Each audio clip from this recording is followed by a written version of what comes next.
और तो जो दुष्चरित्र हैं, जो अपराधी हैं, उनका त्याग करके सत्पुरुषों का संगत हमें करना चाहिए। ऐसा प्यारा उपदेश श्री नारद जी ने प्रदान किया है और अनेकानेक लीलाएं हैं। महाराज ठाकुर जी कृपा करके एक दिन ठाकुर जी ने सोचा कि मेरा परिवार इतना बढ़ गया है, मेरा परिवार इतना बढ़ गया है,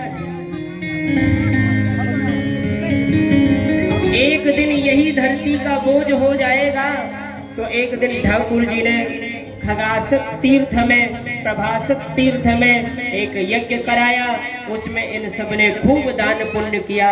और रात्रि में परिवार के बालकों ने शराब पिया करके सब बड़प्पन का झगड़ा करते हुए मैं बड़ा करके सब युद्ध मच गया महाराज। और युद्ध में एक दूसरे पर ही प्रहार करने लगे।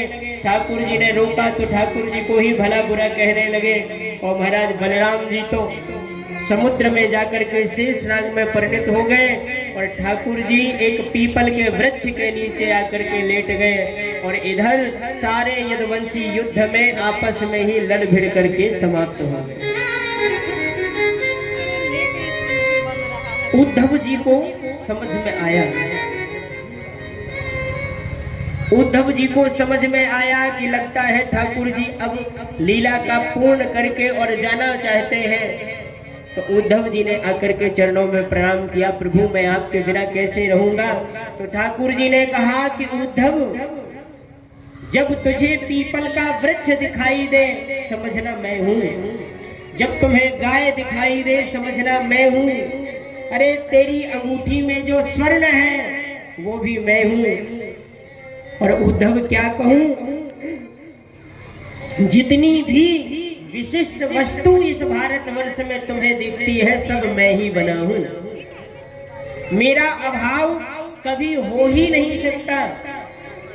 इसलिए इस संसार में जो भी है सब मेरा रूप है। इसीलिए तू सब में मुझे देख करके, अभी केवल मुझ में मुझे देखता था, अब सब में मुझे देखना तो तुझे विरह प्राप्त नहीं होगा।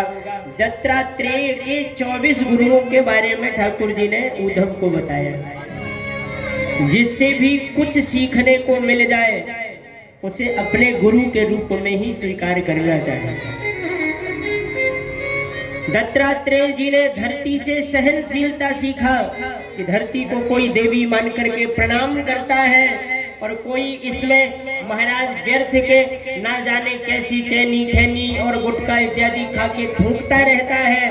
कोई तो महाराज यज्ञ के लिए खोदता है, कोई ना जाने किसके लिए खोदता है। और पूजा करने वाले पर और गड्ढा खोदने वाले पर, दोनों पर भी धरती माता एक जैसा व्यवहार रखती है।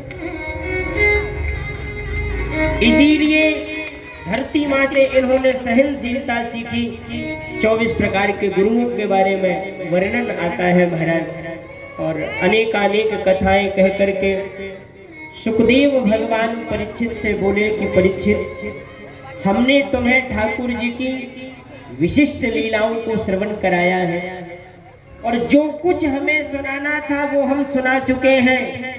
तुम्हारी जो इच्छा हो तो कहो।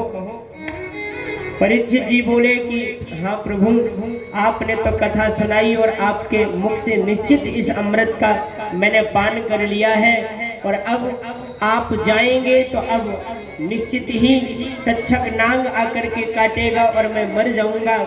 तो बड़ी प्यारी बात कही है और आखिरी उपदेश में डांट लगाई है परीक्षित को सुखदेव ने। हे राजन, त्वं तु राजन मरिष्येति पशु बुद्धिम मिमां जहि। राजन तुम मरोगे, ये पशु बुद्धि है, इसका त्याग करो, क्योंकि मरेगा शरीर, आत्मा तो सदैव सदैव अजर अमर रहती है। इसलिए ये शरीर मरेगा, इसको मरने दो। तुम तो सदैव कृष्ण के हो और कृष्ण के ही रहोगे, तुम्हें मौत मार नहीं सकती। और इतना कहकर के सुखदेव जी विदा हुए। परीक्षित जी ने पूजन किया है, प्रणाम किया है और सुखदेव जी गए।